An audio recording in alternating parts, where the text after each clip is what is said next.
नमस्कार मेरे प्रिय छात्रों, ज्ञानदीप विद्यालय के YouTube चैनल में आप सभी का मैं तहे दिल से स्वागत करती हूँ। आज हम कक्षा 9वीं की पहली इकाई से चौथी कविता किताबें इसका अध्ययन इस वीडियो में करने वाले हैं। इस कविता के रचनाकार गुलजार जी हैं। अब हम किताबें इस कविता के रचनाकार गुलजार जी का परिचय देखते हैं। गुलजार जी का जन्म 18 अगस्त 1936 में दीना, झेलम जिला पंजाब में हुआ। गुलजार जी का मूल नाम संपूर्ण सिंह कालारा है। संपूर्ण सिंह कालारा यानी गुलजार जी के नाम से पहचाने जाते थे। यह एक कवि थे, पटकथा लेखक, फिल्म निर्देशक, नाटककार होने के साथ साथ बहुत सारी हिंदी फिल्मों के प्रसिद्ध गीतकार भी थे। इनकी जो प्रमुख कृतियां हैं चौरस रात, रवि पार, चांद और मैं, एक बूंद चांद, रात, रात पश्मीने की, खराशे आदि इनकी प्रमुख कृतियां हैं। इन्होंने लघु कथा, कथा संग्रह, कविता, कहानी आदि का लेखन किया हुआ है। प्रस्तुत कविता किताबें इस किताबें की विधा नई कविता है। इस कविता में आधुनिक संवेदना के साथ परिवेश के संपूर्ण वैविध्य को नए शिल्प में अभिव्यक्त करने वाली काव्य धारा गुलजार जी ने लिखी हुई है। इस कविता के माध्यम से गुलजार जी ने बदलते युग और बदलते युगों में पुस्तक और मनुष्य के बीच में बढ़ती दूरी में से उत्पन्न होने वाले दर्द को बड़े मार्मिक ढंग से वर्णन किया हुआ है। इस कविता में गुलजार जी ने बहुत सारे उर्दू शब्दों का प्रयोग किया हुआ है। अब हम पंक्तियां पढ़ेंगे और उसका भावार्थ देखते हैं। किताबें झांकती है बंद अलमारी के शीशों से, बड़ी हसरत से तकती है, महीनों अब मुलाकातें नहीं होती, जो शामें उनकी सोहबत में कटा करती थी अब अक्सर गुजर जाती है कंप्यूटर के पर्दों पर। बड़ी बेचैन रहती है किताबें, उन्हें अब नींद में चलने की आदत हो गई है। जो कदरें वो सुनाती थी कि जिनके सेल कभी मरते नहीं थे, वो कदरें अब नज़र आती नहीं घर में, जो रिश्ते वो सुनाती थी। अब इन पंक्तियों में आए हुए कठिन शब्द के अर्थ देखते हैं। झांकना, झांकना यानी छिपकर देखना। तकना, तकना यानी देखना। अलमारी, अलमारी यानी कई खानों वाला लोहे का या लकड़ी का बड़ा ढांचा। हसरत, हसरत यानी उम्मीद, इच्छा। सोहबत, सोहबत यानी संगत। गुजरना यानी बीतना। कदरे यानी मूल्य। सेल यानी कोशिका। अब इन पंक्तियों का भावार्थ हम देखते हैं। कवि गुलजार जी हमें कहते हैं कि किताबें आजकल हमें अलमारियों में दिखाई पड़ती है। ऐसा लगता है जैसे किताबें अलमारी के शीशों से कवि की ओर झांक रही है। वे कामना करती है कि उन्हें बाहर निकालकर कोई पढ़े।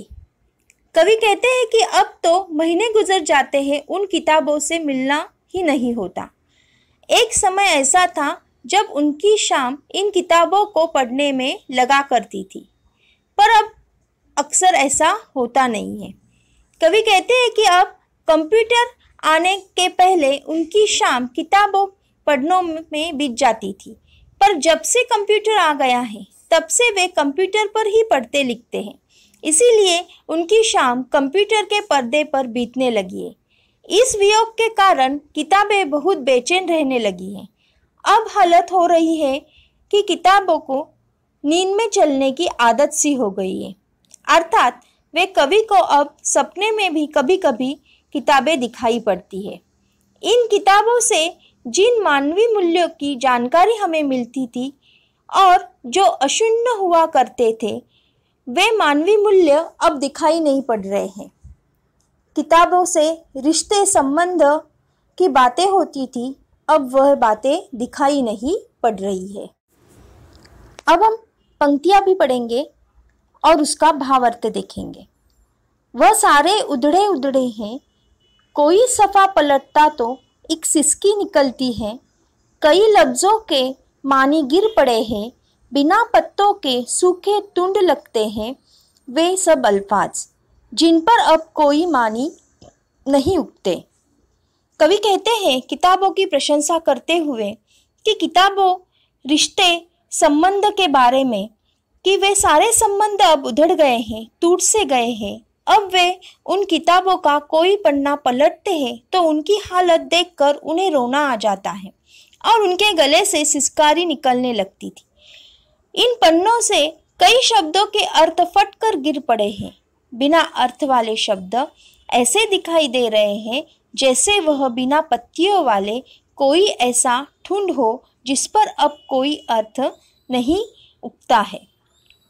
जुबां पर जो जायका आता था, जो सफ़ा पलटने का, अब उंगली क्लिक करने से बस झपकी गुजरती है। बहुत कुछ तह तह खुलता चला जाता है। पर्दे पर किताबों से जो जाती रब्ता था कट गया है। कवि पुस्तक और कंप्यूटर के पृष्ठ के पलटने के तरीकों के बारे में कहते हैं कि किताबें के पृष्ठ पलटने में जीभ को एक प्रकार का स्वाद मिलता था। अब कंप्यूटर पर उंगली से क्लिक करने पर पृष्ठ पलक झपकते ही बदल जाते हैं। पर्दे पर मनचाहे ढंग से एक के बाद एक कोई भी पृष्ठ हम खोल सकते हैं। इसके कारण लोगों का किताबों से बना हुआ निजी संपर्क अब टूट गया है। कभी सीने पर रखकर लेट जाते थे, कभी गोदी में लेते थे, कभी घुटनों को अपने रिहल की सूरत बनाकर नीम सजदे में पड़ा करते थे। छूते थे जबी से वो सारा इल्म तो मिलता रहेगा आइंदा।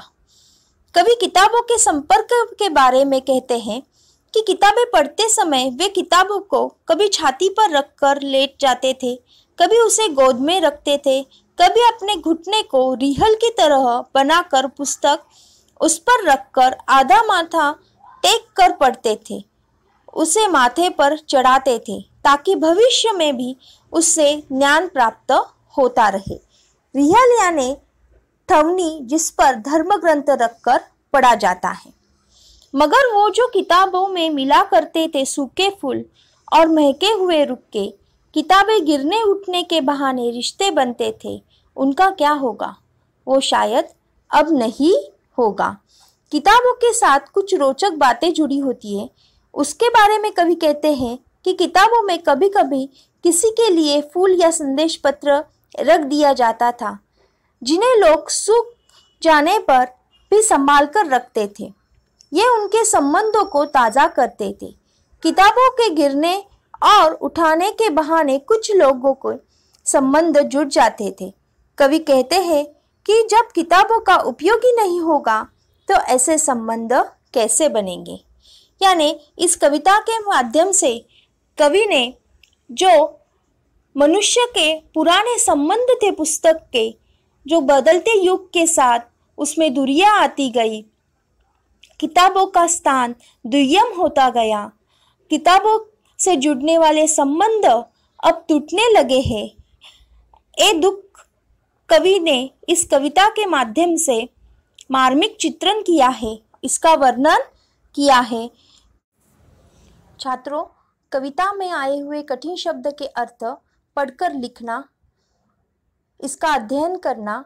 अब हम मिलते हैं अगले वीडियो में। धन्यवाद।